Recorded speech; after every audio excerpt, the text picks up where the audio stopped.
தான C Joseph Vijay எனும் நான்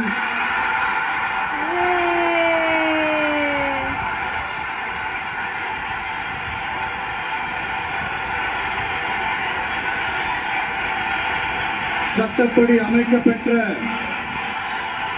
இந்திய அரசியல் அமைப்பின்பால் உண்மையான நம்பிக்கையும் மாறா பற்றும் கொண்டிருப்பேன் என்றும்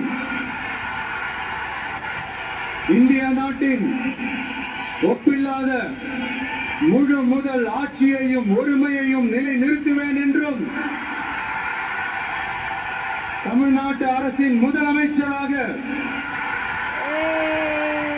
உண்மையாகவும் உளச்சான்றின்படியும் என் கடமைகளை நிறைவேற்றுவேன் என்றும் அரசியல் அமைப்பிற்கும் சட்டத்திற்கும் இணங்க அச்சமும் ஒருதலை சார்பும் இன்றி விருப்பு வெறுப்பை